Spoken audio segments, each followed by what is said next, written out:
Chapter 10. The Civil Disobedience Movement. In the Lahore session, full powers regarding the launching of the civil disobedience movement were given to Mahatma Gandhi.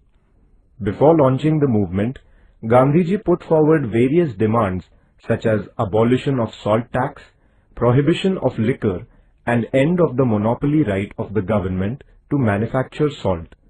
But the government rejected those demands. Gandhiji, therefore, decided to start a country-wide satyagraha by breaking the Salt Act. Salt was a daily necessity and it was freely available in nature. It was, therefore, unjust to impose a tax on it. The Salt Satyagraha was symbolic. In a broader sense, the Salt Satyagraha signified the breaking of all the oppressive and unjust laws of the British government in a peaceful way.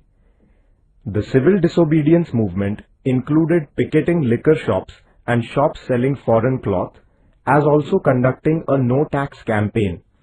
Thus the movement was broad in its nature. The Dandi March. Gandhiji decided to launch the Salt Satyagraha at Dandi in Gujarat. On the 12th of March 1930, Gandhiji set out from Sabarmati Ashram with 78 of his followers for launching the Salt Satyagraha. Along with others, Sarojini Naidu and Mithuben Petit also accompanied him. In his march from Sabarmati to Dandi, covering a distance of 385 kilometers, people joined him in very large numbers. On the 6th of April, Gandhiji picked up the salt on the seashore at Dandi and broke the Salt Act. Thus began the nationwide civil disobedience movement. The Peshawar Satyagraha. In the northwest frontier province, Khan Abdul Ghaffar Khan was the most loyal follower of Gandhiji. He was known as the Frontier Gandhi. He had founded an organization called Khuda-i-Khidmatgar, Servants of God.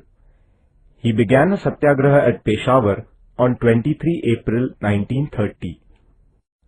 The town was in the hands of the satyagrahis nearly for a week. The British government ordered the platoons of the Garhwal Rifles to open fire on the satyagrahis. But Chandra Singh Thakur, who was an officer of the Garhwal Rifles, refused to open fire. He was court-martialed and was given a severe punishment. The British government found itself in a difficult situation due to the satyagraha launched by Gandhiji. Gandhiji was arrested on 4th May 1930 and government repression was let loose. The entire nation strongly condemned Gandhiji's arrest. The Solapur Satyagraha. The mill workers were in the forefront of the Solapur Satyagraha. They observed a hartal on 6th May 1930.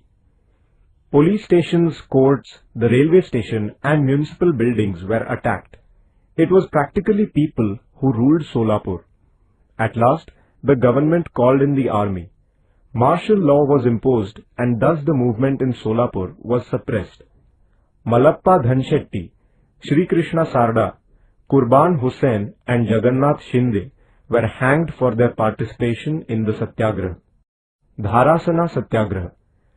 After the arrest of Gandhiji, the leadership of the Satyagraha at Dharasana in Gujarat passed on to Sarojini Naidu. The police lathi-charged the Satyagrahis who came forward to break the Salt Act. The Satyagrahis quietly suffered the blows of the lathi. When they were finally taken away by the Congress workers for medical aid, another batch of Satyagrahis came forward to replace them. This continued endlessly. In Maharashtra, there were salt satyagrahas at Wadala, Malwan, Shiroda and other places. Where there were no salt pans, people began to break the forest laws. There were jungle satyagrahas at many places such as Bilashi, Sangamner, Kalwan, Chirner and Pusad in Maharashtra. Adivasis joined the jungle satyagraha in large numbers. Martyrdom of Babu Genu. Satyagrahis in Mumbai tried to obstruct the trucks loaded with foreign goods. Babu Genu, a mill worker, was at the forefront. He threw himself down in front of a truck to stop it and did not budge even after police threats. In the end, he was crushed under the truck. The martyrdom of Babu Genu proved to be a source of inspiration for the national movement. Participation of women. Women participated in the Satyagraha struggle in large numbers. They took the initiative in picketing shops selling foreign goods and liquor. Hundreds of women suffered imprisonment. They faced the police atrocities courageously. Kasturba Gandhi, Kamala Devi Chattopadhyay, Avantika Bai Gokhale, Leelavati Munshi, Hansaben Mehta, and many other women took the initiative in the Satyagraha. The first Round Table Conference. The British Prime Minister Ramsay MacDonald organized a conference at London in 1930 to discuss certain constitutional issues related to India. It was known as the Round Table Conference. The different political parties in India and the rulers of the princely states sent their representatives to attend the conference. However, the Indian National Congress did not participate in this conference. The National Congress was a body that represented the country. Without the Congress, the deliberations in the Round Table Conference were indeed meaningless. The British Prime Minister expressed a hope that the Congress would join the second round of discussions. In view of the British Prime Minister's appeal, the Viceroy of India released Gandhiji and other leaders from the prison. Thus, a conducive atmosphere was created for the Congress to discuss the issues freely. Gandhi-Irwin Pact. A pact was concluded between Mahatma Gandhi and the Viceroy Irwin. It is known as the Gandhi-Irwin Pact. According to this pact, the British government gave a guarantee that the system of responsible government would be adopted in the proposed constitution for India. The Congress withdrew the civil disobedience movement and showed its readiness to participate in the Second Round Table Conference. The Second Round Table Conference. The Second Round Table Conference was held in 1931. Gandhiji attended the conference as the representative of the Indian National Congress. Along with the Congress, the British government had also invited representatives of the various castes, communities, political parties, and of the princely states. The government raised the issue of minorities in this conference.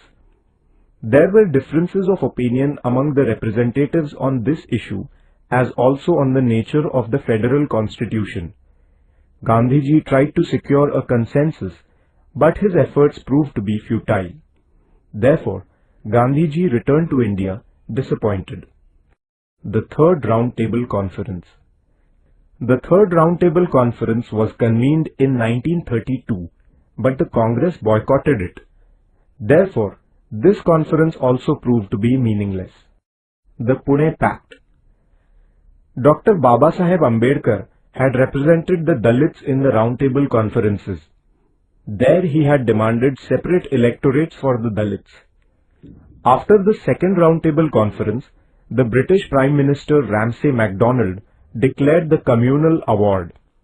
Accordingly, separate electorates were declared for the Dalits. This division of the Hindu society brought about by the communal award was not acceptable to Gandhiji. Therefore, against this award, he began his fast unto death in the Yerwada prison.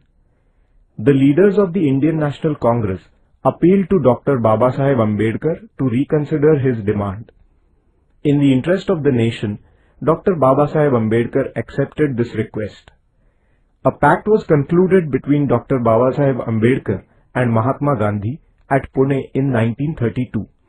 This is known as the Pune Pact. According to this pact, instead of separate electorates, it was decided to give 148 reserved seats in the legislature to the Dalits. Later, the British government gave its consent to this arrangement. The second phase of the civil disobedience movement. After his return to India from the Second Round Table Conference, Gandhiji decided to resume the civil disobedience movement. The government arrested him immediately. This created discontent among the people. The government responded to this movement with inhuman repression. All civic rights were strangled. The Indian National Congress and their associate organizations were declared illegal. Their offices and funds were confiscated.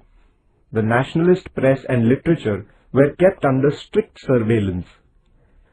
In April 1934, Gandhiji withdrew the movement and the historic phase of the civil disobedience movement came to an end.